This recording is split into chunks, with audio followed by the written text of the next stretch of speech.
Hi everyone, welcome to the Kevin Campbell Show with my man, Lee Judges. We have here. Nice to see you smiling, Kev. I still ain't smiling from Sunday, but Lee, we've obviously been a little bit upgraded here. We've got nice chairs. Flowers. The Arsenal top on the table. I'd really like to get into, because I think we're going to have quite a hot show. There's going to be hot topics going on today. The first one for me is the 5 things I see straight off the top of my head. I could probably do 20, but the 5 things I see is, one is the Arsenal defence needs work. It needs a hell of a lot of work. Number 2, the Arsenal midfield is a real concern.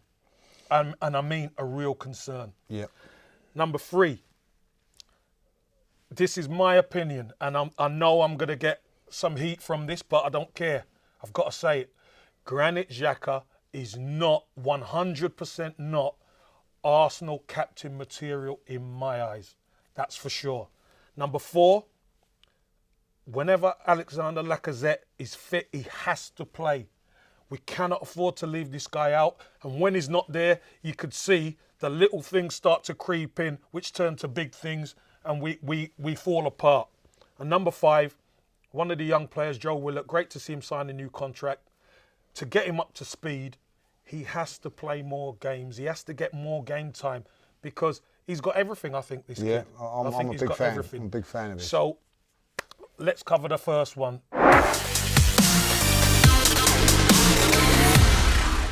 What do you think about the Arsenal defence needing more work? Because, do you know, Lee, I see after the Watford game, I know we've had the international break, just like anybody else, but it's second half, it was like the Keystone Cops. I have to say, the defending at this club has just got worse and worse and worse. And this is my big problem now with the Arsenal team, the manager. There's no improvement. It's getting worse. The 2 central defenders are not good enough, Kev. End of. I'm not saying it now. I know that you wanted David Luiz as captain, but we can go on about Granit Xhaka. He's certainly not there. He's given away 2 penalties in 4 games. I just can't see the logic of that. The defence is not good enough. So if you're a manager or a good, decent coach, and your defence is not good enough, what is the thing you do with it? You tighten it up. You make sure you don't put them in a position to fail. Yeah. You don't, for instance, the first goal, after cruising 2-0, you do not play a little ball from your goalkeeper to your centre-half who's 2 yards away and have him pass the ball to the edge of the box and get caught. Yeah. Look, respect to Socrates for coming out and holding his hand up, which Granit Xhaka never done, by the way, who's supposed to be captain.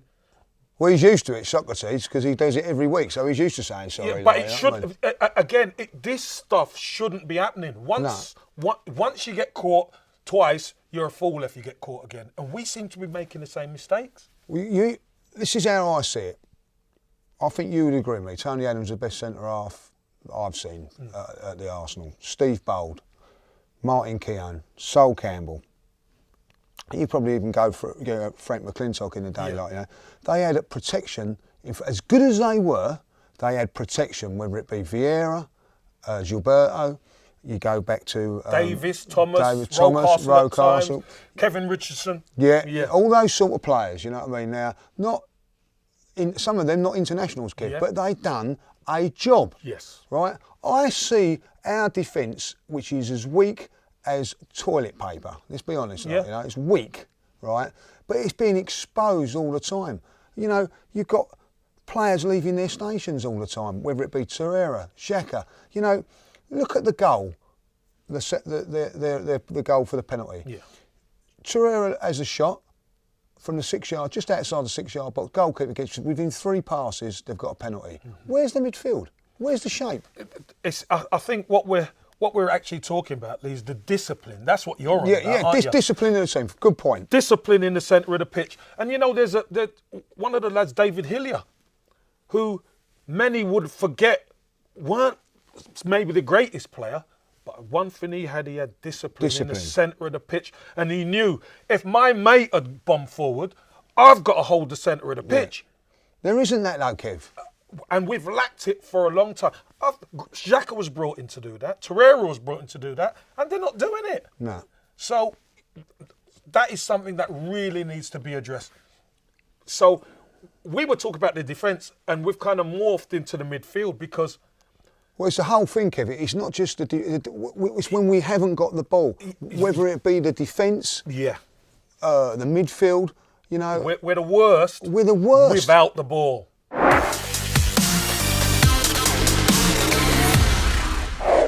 And that's why I want to get to the midfield league, because I know I talk about the defence need work because we saw issues previously. We saw issues last season where we were getting trapped. In the first half, Guendouzi nearly got trapped on the edge of the box. So that should have told the defence, right, do you know what, we can't take liberties with these. Second half, they turned up the heat on us. But we're going to get to the midfield, which ties in with that, because first half against Spurs, I think we were all over the place. Yeah. When... In that diamond formation, whichever formation they were playing, because at times they were just driving through the midfield. More like coal, not diamond, but yeah, you know what I mean. But so what happened in the second half, what changed it all, was when Caballas come on. Yep. He come on, and all of a sudden, the midfield had shape, it had dynamism, it had ball retention. We were in control of it. So Caballas starts against Watford. We take the lead. Watford started pretty well, but we saw that off, and then we were on the ascendancy. Second half, it's quite ironic how everything changed when Caballas come off. Yeah, it's a great point you make there. Great point. They had, I think, 7 shots in the first half. So you know, away from home, you can take that. So are we saying that as soon as Caballas comes off, 27 shots in the second half, Kev? How can a team come back from? I don't see how are you going to dissect that over? You know, they're on overtime at the minute, aren't they, the players, because they're not going home at 3 o'clock, 4 o'clock, because to dissect all of that, 27 shots in the second half. We're not talking Real Madrid, Barcelona, Man City here. We're talking Watford, bottom of the league. Yeah, who were struggling. So we're saying we take out one player, and it all goes completely. What happens if he gets injured? He might not even be here next year. So what is the stability going forward? I can't answer that. Maybe you can. 2 things. The stability is not there mentally because there's no discipline there. 2, there's an imbalance in that midfield that Caballas comes on second half against Spurs. Arsenal improve dramatically. They take Caballas off in the second half against Watford. We capitulate. So obviously there's one common denominator. It's Caballas. He's the one who makes things tick. But we're talking about the likes of Granit Xhaka, who's captain of the team, who a lot of people are talking about, he's a good player, he's essential to how Arsenal play. If it's me, I don't see that. I don't see how he's essential to us, because there's no way Watford should be able to run all over us, because that's what they done second half. They did. They run all over us. Decore and Capoue, we got bullied out of it, and we were lucky to get a point. We was, and the other side of it is he took Mesut Ozil off as well. So, you know, another creative player that I didn't think was that bad, if I'll be honest. I know people are saying things about him and all that. He weren't great, but he weren't bad. They've taken him off as well, and still, you know, they run on all over us. So, you know, and I look at Mesut Ozil. Couldn't he have carried the mantle for what Ceballos has done? Obviously not. Yeah. Obviously not, you know. But my question is then, Kev, is Ceballos so much better than all of our players, or is it that he's a very, very good player, or are our players so bad? And if that's the case, then Emery's got to make some decisions. No, we know the decision. Let's be honest. You have to get ruthless and cull the ones who are not good enough, because at the end of the day, Lee, football is about with and without the ball. Without the ball, we are appalling. Yeah. Now, whether that's you rip out the midfield and you rip the defence out, which we know we're waiting for players to come back in, which is understandable. That's got to happen. Or they go and put it right on the training ground, because they have to put the work in. They haven't put the work in because it's the same problems when Caballas comes off. Right, I'm going to be a little bit, what's the word, a little bit defensive of that, because we see it go wrong against Spurs, yeah, the diamond, so okay, and now we've seen it against Watford, right? It hasn't worked both times. Could they not have worked on it as much because it was the international break? They've had all pre-season. Right, yeah, so this is my point, right? So they have obviously worked here at some stage. So now, surely the manager now knows that he's worked on it in training. It might work in training, but it certainly doesn't work in games. So it's got to go. He's got to be ruthless enough to go. Basically, what you're saying is he's got to adjust. Yeah. And I think that's why the manager's coming under quite a lot of heat, because the team, as a team, for me, is not adjusting in game. Because when you go 2-0 up and then the opposition pull a goal back, you say, right, for 10 minutes, we're going to tighten it up. Yeah, we're going to make sure exactly. it's tight.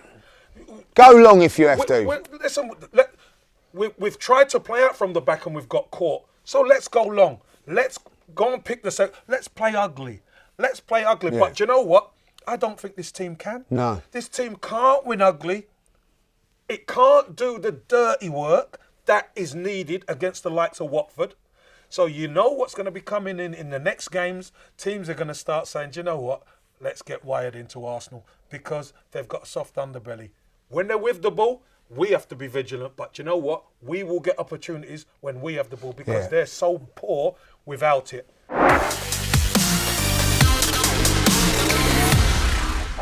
Let's get on to the third part, which is, again, like I said previously, is pretty controversial to some. Granit Xhaka, for me, is not 100% Arsenal captain material. I don't even think he should be in the team if it was up to me. But there was something that came out after the game.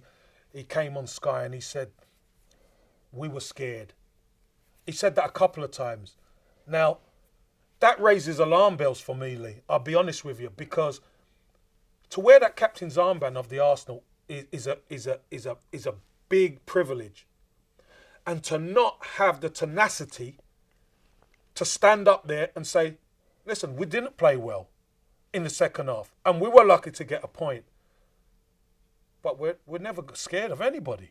No. We're never scared. Why would Arsenal be scared of Watford? Why would Arsenal be scared of Watford? Watford put it on us in the second half, and he's talking about being scared. So that, for me, means that he shouldn't even be in the team. If I'm brutally honest, but your captain come out and say that, I think weakens the whole squad. It does. Yeah, and it's a great point, because as good as Arsenal were in your day and all that, there was a team called Wimbledon, right? That done it, and they're nowhere near as bad as Watford. Watford are nowhere near as bad as Wimbledon.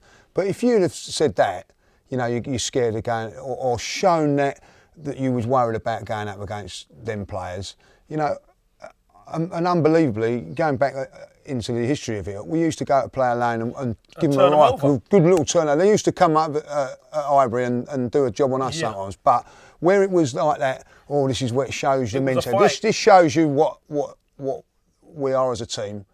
We always come through in flying colours. Now we can't go to Watford, and we're intimidated. We're scared. We're scared to get on the ball. I don't think he was saying he was scared as frightened. I think he was saying we were scared to get on the ball. We didn't want the ball anymore. We're scared to get the ball because we was going to lose it and things like that. Come on.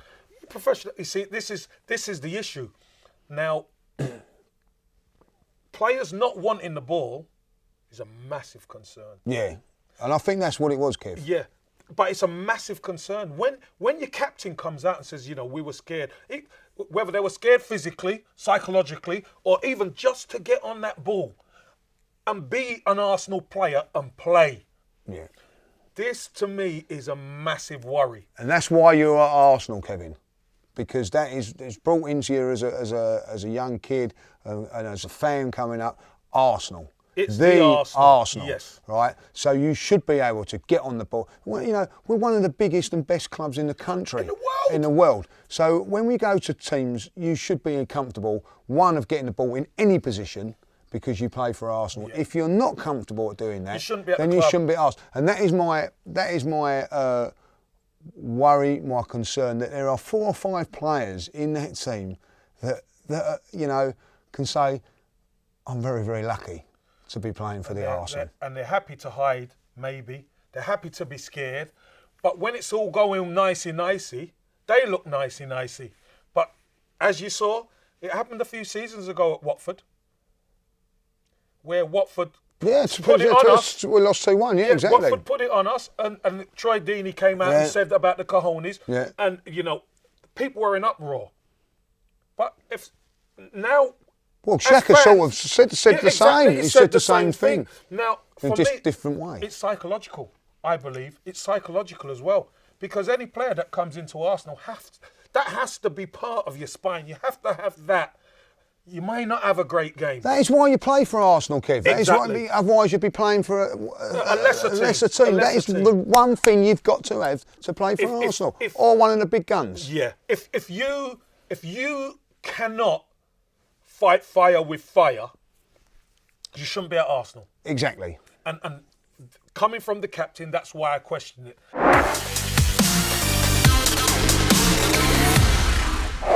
So we're going to move on to number 4, Lee. Alexandre Lacazette. I know he's injured at present. Showed. And we missed him. You could see we missed him. But I think he seems to be the odd man out at times. Yeah, this is another worry. Again, it's a valid worry. Yeah, a valid worry. And an issue. Because for me, Alexandre Lacazette should be the first name on that team sheet. Because he's got a bit of everything that is the spirit of Arsenal. Yeah. I think. He's got devilment about him. He's tough. He'll chase. He'll work hard. He'll score goals. But he makes the team better when he's in there. Yeah. You know, why do you reckon Unai Emery would leave him out at times? Because it baffles me. This is what I'm saying about some of the decisions that Emery is making at the moment. Is baffling. I think as a forward, you know this, it's the hardest position to play on a football pitch. You know, people say about the goal scoring and all that, like you're back to goal, you've got the centre halves, you know, coming, breathing deck, and you've got to have a good touch and all that. Hold the ball up is an underestimated skill in football. You know what I mean? Everybody thinks they can do it, but you've got a 6-foot centre half coming in, bearing at you. You know what it's like. It's tough. It's hard, He does it and makes it look simple. Yeah. And he holds the ball up. Aubameyang, as great footballer as he is, he doesn't. Not comfortable with his back to goal. No, he's not. Yeah. And he doesn't contribute in the way that Lacazette does. Gives us a footing to go on and push forward. Yeah. The ball keeps coming back. This in the defence and midfields. I'm going to stick up from a little bit. If you've noticed, and you'd have been told this, the ball keeps going up front and it keeps coming back. Tony Adams and the likes are going to be onto you. Get up, make that stick, make it stick, make it stick. So the ball keeps going up. Pepe has got to come into fault as that, and Aubameyang, and it keeps coming back, putting more pressure on the back foot. Lacazette takes that pressure off by holding it up and things like that. But you know, when there's a player to be left out, it seems to be Lacazette. I look at Lacazette's goal scoring record. I think he scored against Chelsea, he scored against Spurs, all the big team, Liverpool, scored against all the big teams. Yeah. So he does it not only, you know, and that's more important, Kev. I'd rather see him score 1 goal against Chelsea, Man United, Man City than 3 against Crystal Palace and 2. Do you know what I mean? Yeah. When it matters, it really matters against the big boys, doesn't it? Yeah. And he stands up. And I think he's, I'll be honest, an underrated player in terms of what he does for the team. Not by the fans. Yeah. The fans absolutely love him. Yeah. Absolutely love him, you know what I mean? That song that they've got about him at the moment, brilliant. I'd like to hear his thoughts, because he must love that, you know what I mean? He must love that. And Danny Ceballos, they must love that song and all, by the way. But he does all of that. But if there is one player to be left out, it seems to be him. I feel that sometimes Lacazette, I don't know if you agree with this, forces the issue for the manager to play him because he does so well. Yeah. So he thinks, oh, I've got to play him and I've got to play. But you know, these are the sort of things that worry me a little bit, Emery. Do you reckon if Emery keeps leaving him out at times, we might lose him. Because I think he's essential to what we do. But if he's not going to be playing all the time, Lee. Look, my biggest worry, Kev, is not just him. I think, because if you as a forward, if you keep seeing what's going on. Well, Aubameyang's come out. He's come out of it yesterday and said, you're scoring goals, you're doing your bit, and you can see, people, Arsenal fans mock Harry Kane because he's not winning trophies. These two boys have not got trophies in their cabinet yet. So there's going to be a stage where they're going to say, do you know what, I want to win trophies, and you keep letting this defence doing what they're doing, I'm one off. So it might be the case of like Arsenal wanting to get rid of Lacazette. He might turn around and say, do you know what, I've had enough. Yeah. I've had enough. And I can tell you this now, that there'll be uproar, and there'll also be a few clubs ready to take heavy services. Without a shout. And Aubameyang, if I'll be honest. And I think there'll be Premier League teams that jump at the chance to take him. So moving on to number 5, Lee, is Joe Willock. I think Joe Willock, there's been quite good talk about Joe Willock from last season, but seeing Joe Willock play for the first team properly, I think he's got a massive future. Signed him on a new deal, which is great business by the club. But I think he needs to get more games because I don't think the midfield is better without him. I think he needs to get more games. Great point. To get him up to speed because one, he's a homegrown player, but two, I think he's got all the attributes to be a top midfield player in the Premier League. What's your thoughts? Yeah, I'm going to ask one question on this first before that. You're a young player coming through. I think in his first 3 games, done nothing wrong. I think he was superb in those. Why was he left out? Because the manager went for experience. So-called experience. Experience. So-called experience that continues to let him down. Yeah. So he's quite right within his mind. I know he's a young kid, but this is the difference. Which he won't do. He's go and knock on the old manager's door and say, "Why am I left out?" So the manager knows that he ain't going to be doing that. He ain't just going to so it's not going to be an awkward. It's not going to be an awkward conversation because if he went in there and said, "Well, how comes I'm leaving that when you've got Socrates making mistake after mistake, David Luiz, I ain't doing that." So I fear for him because he's a young guy. A young player that they can leave him out, and he's an easy option to leave out. Yeah. And I felt that he come on. One thing I didn't like about him on Sunday was that he bombed forward a couple of times and then was walking back, but it weren't the only one. Yeah. But I don't like to see that from a young player. So is there something fundamentally wrong? These are all the little signs that I'm thinking about with Emery. But I believe. I watch Xhaka, Guendouzi as well. This kid impresses me. And, Guendouzi I love, I think he's going to be a very, very good player. But call me a sentimentalist and old school. I like the homegrown players coming here. I've been brought up on it, Kev. Brought up on it, going through from when I first started, watching Arsenal. I know that they were Irish, the Liam Brady's and all that, but they were homegrown. Frank Stapleton, and they were the sort of to come through, and there's an affinity with them. Of course. And there's an affinity when it comes to the likes of David Rocastle, yourself, Mickey Thomas, Tony Adams, Paul Davis, boys, all of them. You had, by the way, Paul Davis used to get untold stick when he first got into the side, and then showed what mentality and heart that he's got because he come one of the best players to ever play in an Arsenal shirt. Cultured. Yeah. Stuart Robson was another one that came through, right. And we've had them all the way through. Merson came through. Martin Hayes, who got 20 odd goals. Whoops-a-daisy, Martin Hayes. Exactly. He came through and got 20 odd goals. And done a job. And done a job for the stick. You can go through all of these players. If I've left any out, I'm Well, sorry. Dave Villiers, you got Ian Selly done a job. Paul Dickoff. Won trophies. This branch from coming Arsenal is so far reaching. And really over the last few years, Ashley Cole.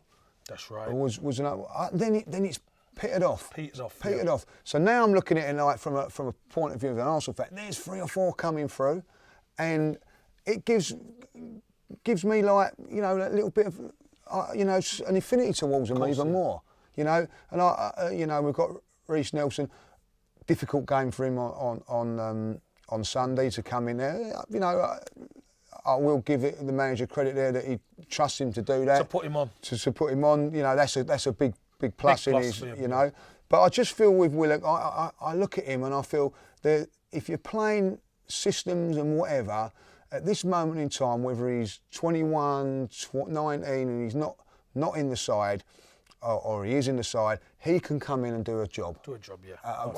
And regardless of his age, and I really hope, I'm thinking honestly, I was thinking if he had another 2 or 3 games, I'd be looking at Gareth Southgate and saying, you're going to be playing him? Give him a go. Give him a go. You bring in like some Mings at Villa after 3 or 4 games. But, he's not going to get that if he's not going to get the game time. Now, he'll probably get the game against Frankfurt on Thursday. But he needs to be playing week in, week out. And I think that he's a top player. I think he's going to be a top player as well. Well, the fact that they've signed him on a new deal. They trust him. They trust him. Well, we're hoping they'll trust him. I want to add a 6th. Go on then. 5A. 5A. To this. Because I know after the Sunday's game, we didn't lose, but it felt like a defeat. It felt like a defeat, and I know there was a lot of people deflated. But is Unai Emery being questioned valid, or would you, because there's Emery in, Emery out now, and I'll be honest with you, Lee. I said in the first show that the pressure's on Unai Emery now. He's had a year's grace, and we need to start seeing this team move forward. And I don't think we're seeing it move forward. And I know it's only 5 games, but in 5 games, I want to see Arsenal addressing the problems that should have been addressed last season. And we could say what we want about, he didn't have it, it wasn't his squad. It's his squad now. Yeah. And we're not seeing it being addressed. So I'm not going to go to the point, are you Emery in or Emery out? But what's your take on Unai Emery? Right, the thing with this, hopefully that will not come to the case of Emery in or Emery out, because we had it with Wenger and it was not nice. It got toxic in the stands. It's not nice. For the first time, I see a lot of, I won't say hate, but a lot of aggression and angriness towards the manager from the fans on Sunday. I did see that. Now, I'm not saying that we should get rid of him and all that. I'm saying that the questions have got to be asked. Now, he made mistakes last season, but everybody was so desperate for change. Everybody wanted to see a different manager come in. Yeah. So everybody was going to give him that year. And listen, there was mistakes last season. You know what I mean? Especially at the back end. At the back end, there was mistakes. So you're now saying, right, okay, there's your free hit. You ain't having that again, because I can tell you this now, Kevin, we are not, as fans, going to go through 10 years of what we had before. No chance. There's not going to happen, and it will be 1 or 2 and that's it, because we're back into the normal world of football now. Yeah. And that's how it is. And what I'm saying is, you look back at the cup final, 4 goals conceded. You look back at this season, we go to Newcastle, keep a clean sheet, and you think, right, this is it, you know. But then we concede at home. We then concede 2 at home against Spurs. We concede 3 at Liverpool, and now another 2. So now we're in a position where we've got to score 2 goals to get a point. Yeah. And that's not going to get you anywhere. It's madness. So there's no improvement from the team, and it's the same mistakes are happening now. Lee, can I also add a stat in there? Go on. And sometimes stats. It's your show. You do what you want. But you're in the mid-flow there, and I just want to add a stat in to help the case. There's no Premier League team conceded more chances than Arsenal. Is it 96 or 97? 97, I think it is. No Premiership team conceded more than Arsenal. See, that tells us everything about the two. We're bipolar. There's 2 sides to this Arsenal team, with and without the ball. So I'll throw one at you then, a little bit controversially, has the team improved since Arsene Wenger's gone? It improved positionally, in a sense, last season, finishing 5th and getting more points. But it's performances, that's the key. And consistency, that's what we need. And we haven't got that. We haven't got the consistency. Again, we're bipolar. We can turn up, we can beat anybody on the day, but our performances are like a roller coaster. We want to be like that. We want to be sure you know what you're going to get when you turn up. And it's not happening. So has it improved? No, it hasn't. It's kind of stayed the same. We're still in that mix-up. And when you change managers, that's the reaction you want of a change. Now, I take Leicester, for instance. You know what I mean? Like, Vardy wasn't in the side. There was lots of angry people at Leicester. Yeah. Rodgers has come in, transformed them. Yeah. Transformed them. You know, within 6 months. We've given Emery a year. And a bit. With better players. Come on, Kevin. You've got to say that. No, of course. What I mean? Like, you know. Of course. And I've not seen that improvement. And there's your worry. Do you know, Lee, the important part for me, which I want to see, and I'm gobsmacked I haven't seen it, what is Arsenal's identity? What is Arsenal's identity? Because it's either, fair enough, if you're an attacking side, it's one thing.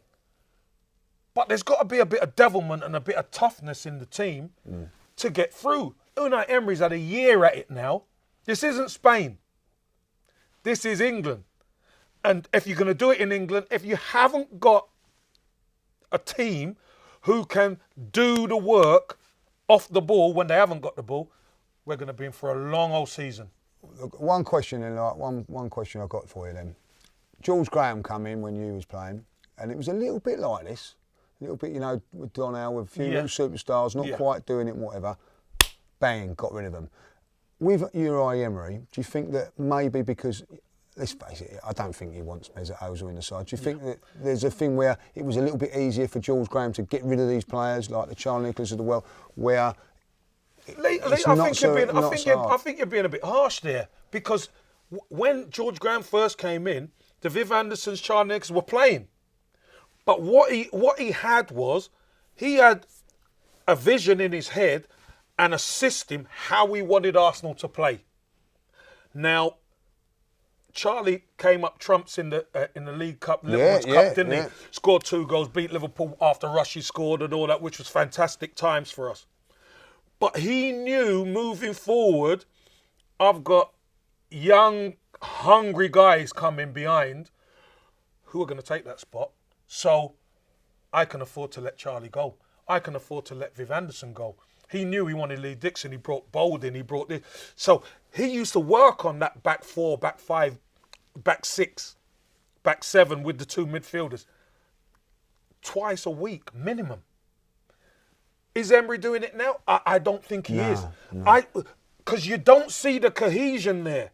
So George Graham's vision has to play out on the football pitch. And this is where there's a disconnect for Emery. Emery's vision on the training pitch, maybe we can play out from the back and all that. But it disconnects on the. But it disconnects on the football pitch. So where is the adjustment? Where is the? Do you know what, Leno? You kick it, and we'll start picking up the second ball. It isn't there. So, as far as I'm concerned, I don't care who's manager now. I need to see an identity from Arsenal, because I don't think Arsenal have got an identity. So what you're saying then is that George Graham knew what he wanted. So what we're saying is Emery doesn't really know what his best team is at this moment. I don't think he does. And we said that on the last show. Certainly doesn't know his best midfield. He don't know his best team then. If he don't know his best midfield, he don't know his best team then. And that's a worry, yeah? What worry? That is a massive problem. Because if you don't know your best team, how are you going to put it out on the pitch? If you don't know your best team. You've got to know, this is my best 11. And yeah, I might be able to tinker with it from time to time. But your best 11 has to play. And you've got to work out how to balance the team, how to make them tough to beat, tough against when you're away from home. And we fail miserably.